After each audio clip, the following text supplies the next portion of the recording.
Alright, hey. So I went down and grabbed me some Turon. When I finish reading, I will eat that. So now, gosh, I wish there was better lighting in here. So I'm going to read. I might have to, my goal is 30 minutes, so I'm going to see about maybe turning the fan away from the book for a second.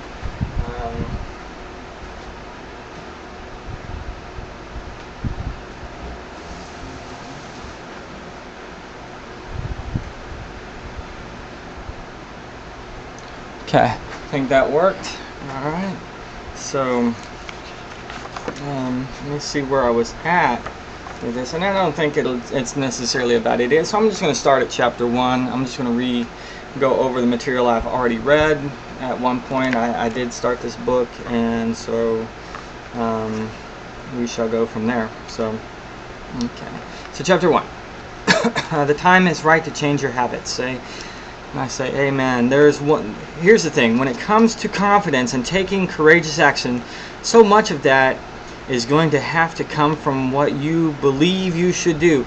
Though being able to hear and distinguish your heart's call, how your intuition's speaking to you, that small voice inside that says, you know what, pick up the phone and make that call, or this is the next action to take. And that's Marie Forleo interview with Dean Grazoisi, and so apparently that's Marie making that statement. So what she's saying is, you have to come from, you got to go with what you believe, being able to hear what your heart is saying and going with that. And so this is a volatile, even crazy time in American history, from diverse politicians from whom people feel they can't trust, to negativity toward entrepreneurs who work hard and make a lot of money. Societal norms are changing, and so there's a lot of people going against the idea, and I agree with that. When I read this the first time, I was like, man, people are like anti-entrepreneurship. I don't, what's the point? People like the idea of making somebody else a whole lot of money, and they making, what's that what's that one phrase? My boss makes $1, I make a dime. That's why I poop on company's time. So that people are seemingly okay with that dime. And I'm like, and they're okay with making the boss $1. I was like, I don't get it. Anyway, I mean, granted, I did that for 43 years.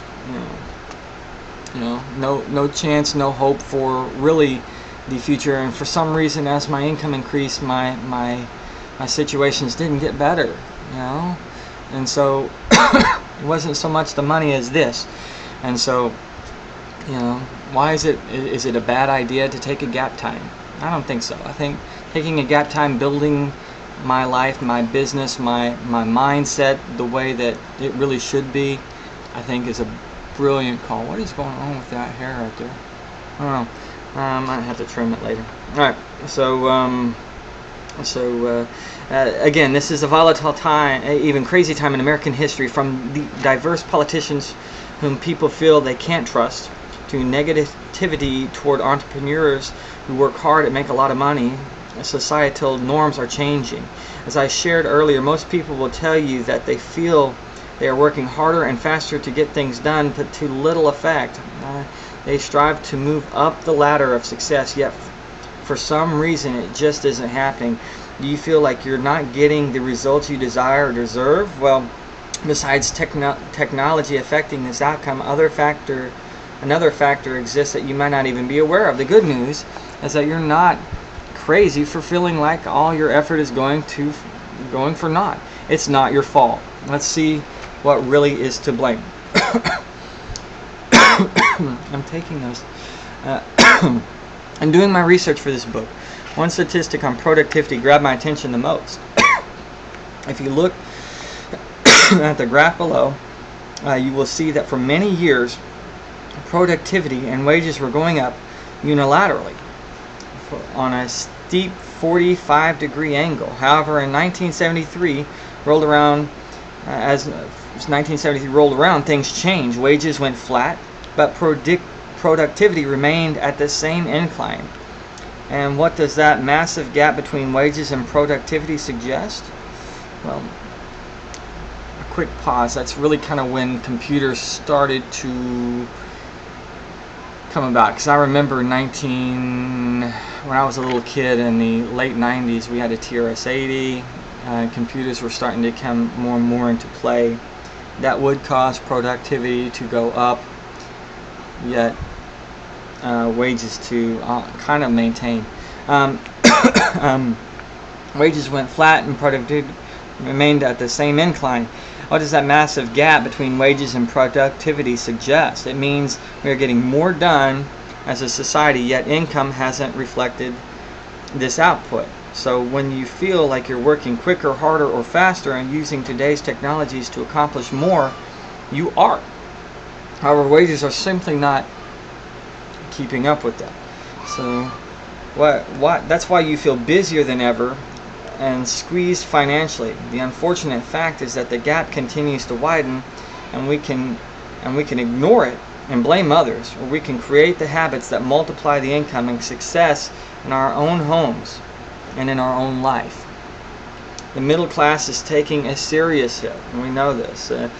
Some even say we are going towards a two-class society, which I've heard more and more this last year. Now, I know that politicians and those pushing their agenda have harped on this point, but I'm localizing the conversation. I'm talking about how it affects the economy in your house, in my house, and within our family. He says within your family. I'm just saying. This isn't a bash on the wealthy, and heck, Dean is considered wealthy at this point.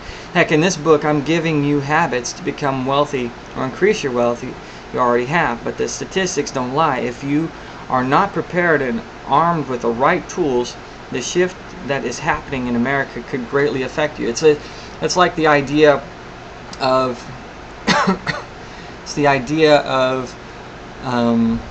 going to war against America. They've got these tanks, fighter jets, guns that shoot 1 billion bullets a second, sort of thing.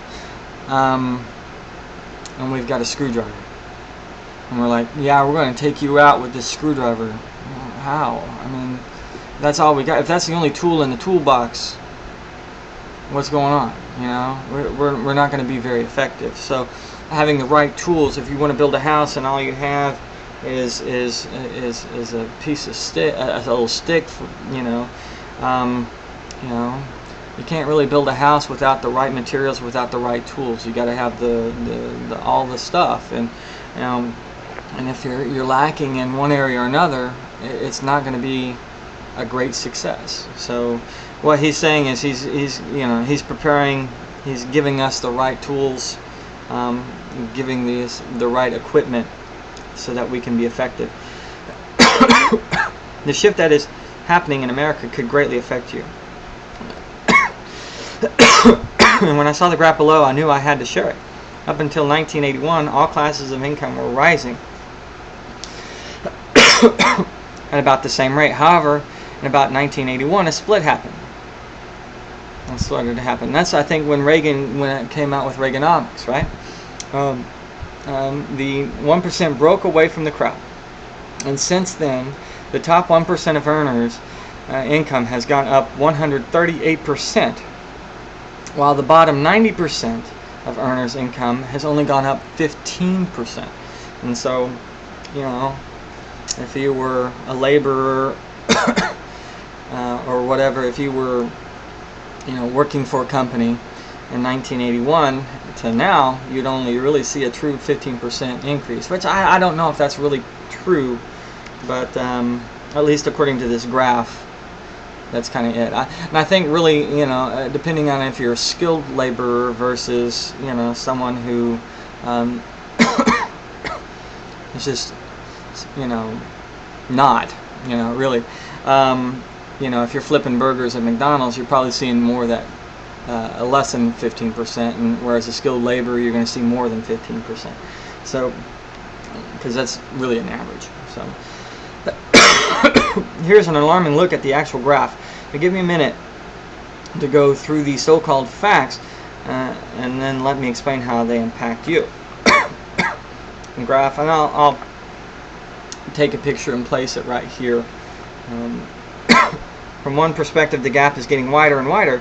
It seems as though we are evolving into a two-tiered society. The middle class is getting squeezed out, and it's obvious from this graph that this is not just a theory.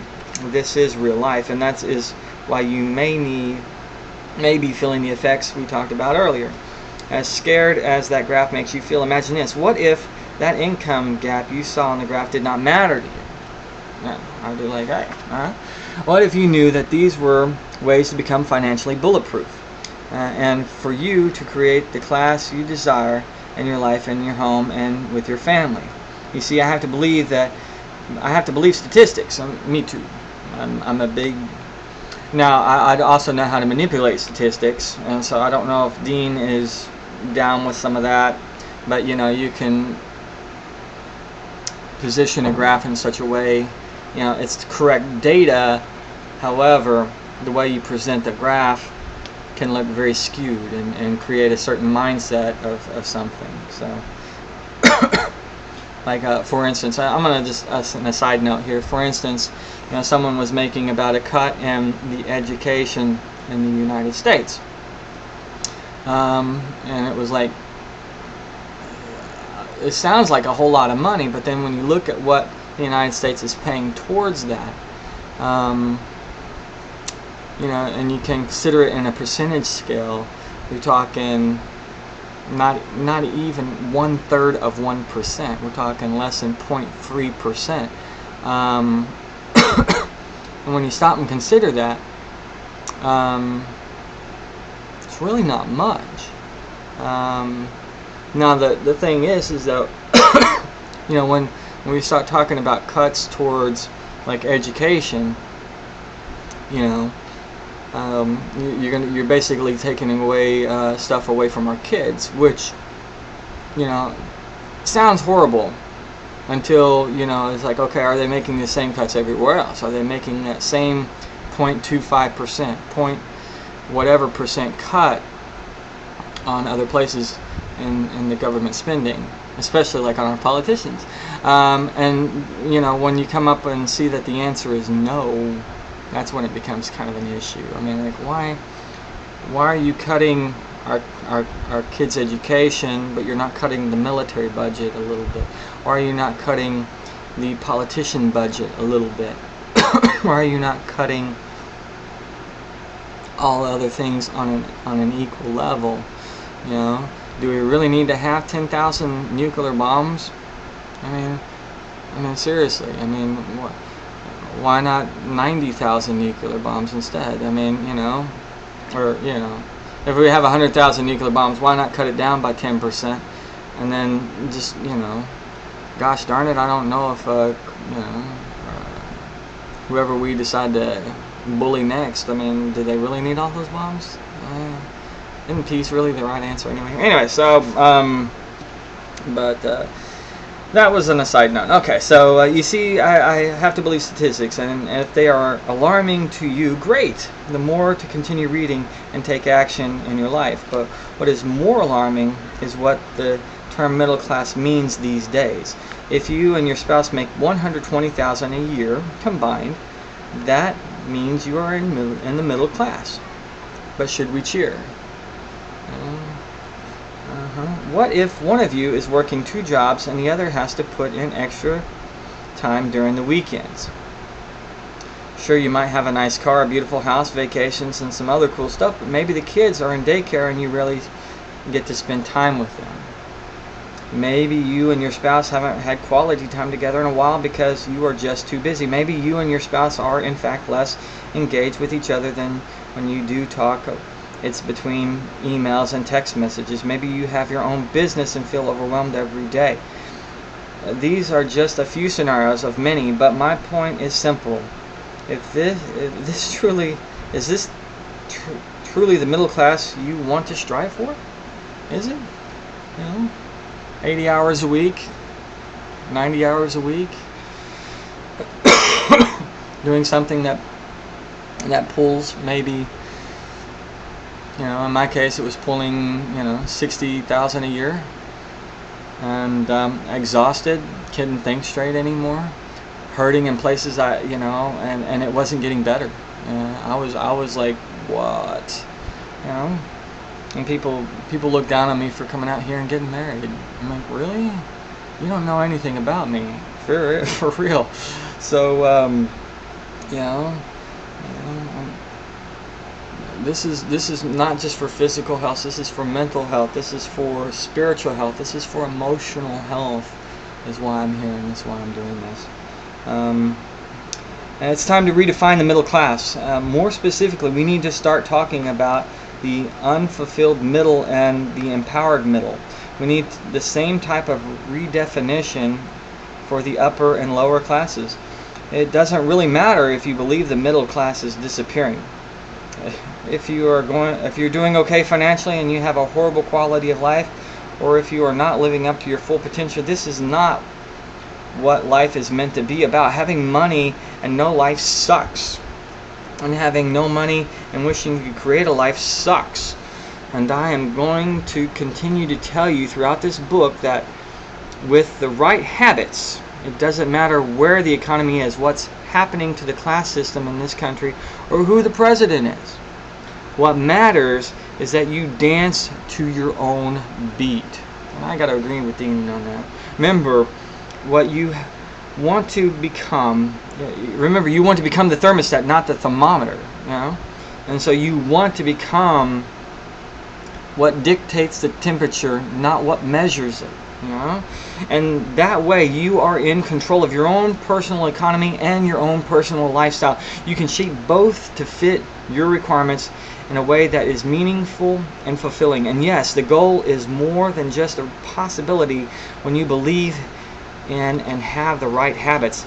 In my years of traveling and meeting thousands of my students firsthand, I've discovered that many of them have a limiting beliefs that money is somehow bad. This idea may have arisen from many sources: an anti-materialistic parent, a political ideology, a religious doctrine. So before we get any further, let's address this concept and make sure we have some clarity around it. First off, I'm going to pause myself here and say that, something that Zig Ziglar had said. And he said that, I believe that diamonds were made for God's people, not the other guys. And I'm like, and he had some great points. He said, well, you look through all out history, was Job poor? No, Job wasn't hurting at all. What about Israel? Israel, the man, Jacob, no, he was doing pretty good himself. He had 12 kids, 12 boys, not just 12 kids. He had a lot of kids. He had 12 sons, 2/4 wives, depending on how you look at the, and so he was pretty well off. He did pretty good. And then you look at Moses. Well, he was a freaking prince, and then he fled that at the age of 40, went and got married in the desert, had his own entourage, living with his father-in-law, for that matter, and taking care of that situation and being a well-to-do guy out there. Then he comes back and he leads them back, and then, and you just get it. You just kind of start paying attention. It wasn't money that was bad. It was the way, it's the way people use it that becomes bad. And so, if you use money as a tool, then it's perfectly fine. And so that's something I've always agreed with. And if you look at what's the guy's name? I can't think of it now. Anyway, there's this guy. He's a billionaire, but he's given pretty much all his billions away. Chuck Feeney. Yeah, if you look at Chuck Feeney and what he did in his life, he's still alive. He's no longer contributing to the homeless and all of that. And I don't know if that's necessarily true. You don't do all of what he did and then all of a sudden just hit the brakes. At this point he's retired, and so in his retirement, I still do believe that he helps. I just don't believe that he helps in the capacity he was when he was rolling the show, per se. So, all right. So getting wealthy may not cure every problem, but it can. Let's see. Okay. So before we get any further, let's address this concept and make sure that we have some clarity around it. Getting wealthy may not cure every problem, but it can sure cure a lot of problems. Yeah. When you secure the economy in your house, then you can go out to dinner more. You can get someone to pick up your dry cleaning. You can hire someone to clean your house. You can pay off debt. Amen. You can buy a new house, take vacations, and give to charity. You can also allow your spouse to retire, enabling another person to fill his or her job and gain the income you no longer need. So you're in a sense curing an economic. So if someone needs a job, you've just now taken your spouse's job away by sending them home to cure other needs there, and then suddenly somebody can have their job, and that's a good thing. It's not a bad thing. So whether you want to help change the economy in the world, or simply curious about what the next level of life would look like for you and your family, or me and my family, and I'm going to do that. I'm going to switch it over to me and my. I want this to be personal. I believe this is a great time in history for me to gain what I desire. Let's face it, capitalism is getting a bad name. Entrepreneurs are sometimes seen as greedy and immoral rather than as crucial to our economic system. It sounds crazy. As I turn the page, I'm going to say that this country was built on the idea of the individual being an entrepreneur, owning your own business. This country was built on that very idea. And you may not agree with me, but look at before the Civil War. Go back and look then and see how many big companies were there before industry took over. Everybody owned their own business. That was pretty much it. Everybody really ran their own business. And then as industry took over, big business started to appear, and they started to push individuals out. And we still see that today. 95% work for 5%, or something like that. And very few small businesses are in existence in comparison to what even 50, 60 years ago. So if you're able to have your own personal business and make it last 10 years, you're considered great. Sell it to a big business, and now it's dissolved again, and you've got some money in your pocket, but still that whole American dream is kind of squashed. All right, so it sounds crazy to those of us who believe in this system, but it's a belief that has taken hold in certain segments of society. But here's the real truth. Money earned ethically allows you to do incredible things for the world. Amen. Just about every single billionaire and super successful multimillionaire I know made money to secure a great life, and then they had a massive impact on the world. Most billionaires employ thousands of people. Yeah.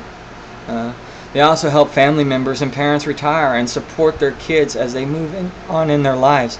They help build churches, deliver water to places that don't have it, create anonymous charities, and help fund them without even asking any public recognition. Because, like I wrote, money earned ethically can have incredible byproducts, benefits for friends, family, and the world. If you're reading this book, and if I'm reading this book, which I am, I have a desire for more. I have a desire for more in life, and that's true. Go make yourself wealthy, become secure, and watch how good you can do for the world. Here is something else to think about. Society seems to be looking down on capitalism, entrepreneurship, and making money. Simultaneously, a lack of money causes more stress. Yeah. Just pause on that and think about it for a minute.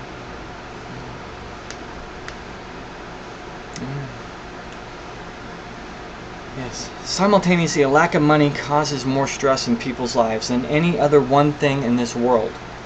Experts say most divorces are caused by money problems, and most people on anti-anxiety pills admit it's because of financial worries. And so they get on these pills that cost what? They're having money problems, and then they have to go and buy pills because that cost money. Does the pills make the money problems go away? Hell no, it don't. Alright. Most people who aren't connected to their children and their spouse claim it's because of a lack of money, time, or having jobs they hate. Yeah. Have you ever stressed on worried about money? Of course you have. Do I have enough? Am I enough? Those questions can rattle anyone's cage. Here's what one of my mentors taught me. If you can cut a check for a problem, you don't have that problem. If you can cut a check for that problem, you don't have that problem.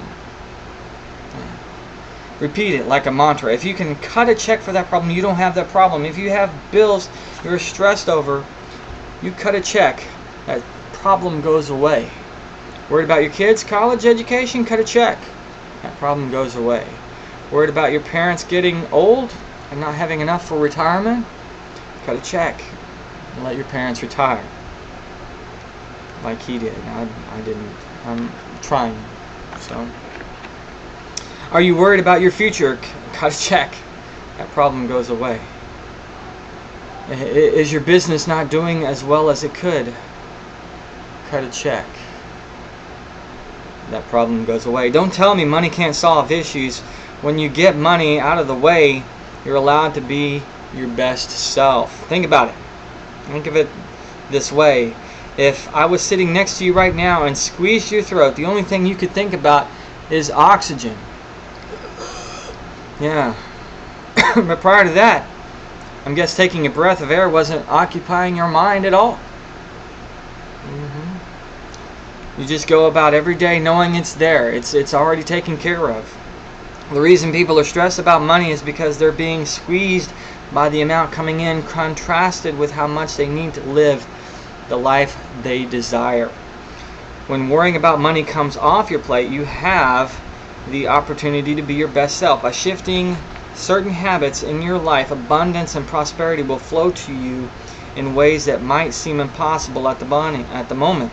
No magic money machine is in this book. There's no button you're going to push, so your mailbox will be filled with checks. Hasn't happened for me yet. But what you're going to get are simple recipes, ideally suited to the complex times we live in. And I'm going to pause again. If you want to make a cake, it's better to follow a recipe. Even like you go to the store and you buy the box stuff. You still got to do something. You're going to make one. Going to the store and buying a cake already made, that's already kind of done for you. He's not suggesting that. He's saying here's a recipe. And so, you got to have the eggs, flours, or whatever's in your cake, chocolate, whatever. You got to have all that in place. And, you got to have the right ingredients, the right tools, the mixers, and whatever, right? And so he's given the recipe at this point. Well, not at this point, and I think that's probably in later chapters, but still, he's selling us on the idea that there is a recipe. Okay? And so, but what you're going to get are simple recipes ideally suited to the complex times in which we live. They cut through all the confusion of modern life and provide a straight line between where you are now and where you want to be. Have you ever wondered how two people could be brought up in similar environments, work in the same field, have similar jobs, and one of them is making twice as much as the other, or one person excels at his job and leaves and does his own thing, while the other person says, oh, but the economy is bad, and the president and the Congress and our boss is holding me back. Two people, two completely different life results. The reason? The person who took his or her life to the next level had different daily habits than the one who sits and simply wishes and hopes for more. Throughout this book, you're going to see these habits and be excited about each and every one of them. Like I said earlier, it doesn't matter where you're coming from. It only matters where you want to go. I want to end this chapter with a story I've been sharing for years. Imagine a farmer gets up every single day and he puts grain on his back of the tractor, and he puts the tractor in gear, and he drives out a mile into the pasture to feed the cows, and they all come running. dumps the feed and goes back to the barn. He gets up every single day for 10, 15, 20 years and starts a tractor and puts the feed on, puts it in gear and goes out to the same field. What will eventually happen? He'll build ruts in the path to the cows, and eventually he could just get up, throw the grain on the back of the and start the tractor, put it in gear, and let go of the wheel. That tractor will take him right out to the same spot he's been going to for years. Apply this story to your life and ask, have you let go of the wheel?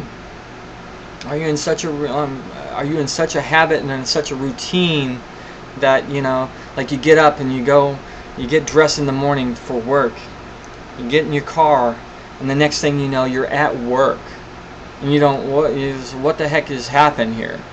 I don't remember even driving. Has that ever happened to you? Because it's actually happened to me. That's just like my brain shut off. And if that really fascinates you, check out Charles Duhigg, The Study of Habits. There's there's a story about laboratory mice. It's fascinating. I love studying about habits and the mindset. Anyway, so have you ever let go of the wheel? Do you have ruts that keep you going, doing the same thing every day? It doesn't necessarily mean your entire life is in a rut, but do you unconsciously do the same things daily, expecting a different result? That's called crazy. Do you have habits that make every day the same while simultaneously hoping to go outside?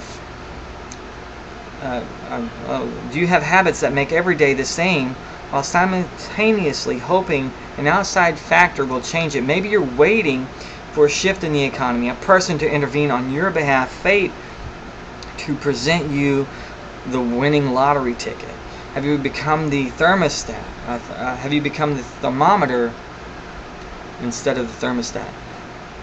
And he goes on to say, because I'm not judging, it happens to us all. Most people have let go of the wheel. But it doesn't have to stay that way. Here's what's important about the farmer's story. To change the farmer's direction, to change his destination, he doesn't have to make a dramatic 180-degree turn. It's not like a New Year's resolution where you feel you need to change everything about yourself.